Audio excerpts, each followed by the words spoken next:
Well, last night was business as usual for Alabama guard Retin Obasohan, who put up 16 points, 2 rebounds, 5 assists, and 3 steals as the Crimson Tide knocked off number 15 Texas A&M 63-62 at Coleman Coliseum. Following the game, the WVUA 23 sports team caught up with the Tide's senior leader.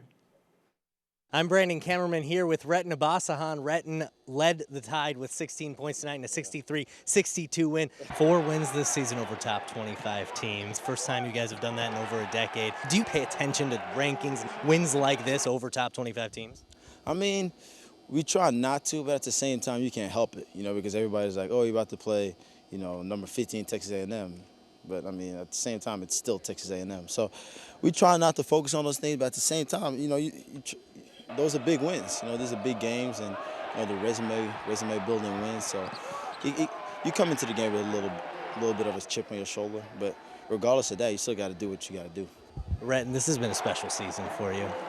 What has changed from last year to this year for you personally? I'd probably say my faith.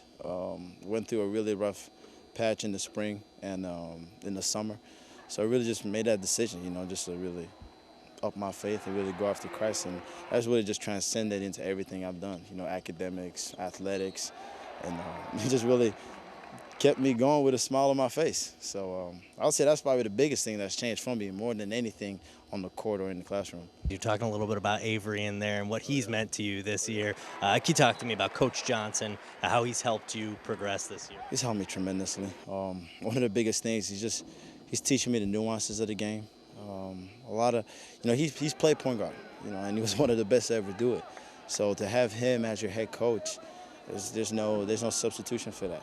So he's teaching me little things that I might miss or might not see. He'll sit me down in film and be like, look, he was open, but you missed him. He took an extra dribble or you overlooked him. So he's really been just teaching me the little things, that can just take this team and take my game to a whole nother level. And I've just embraced it. Thank you so much, Retin. Again, the Tide wins 63-62 here at Coleman Coliseum. I'm Brandon Kamerman for WVUA 23 Sports.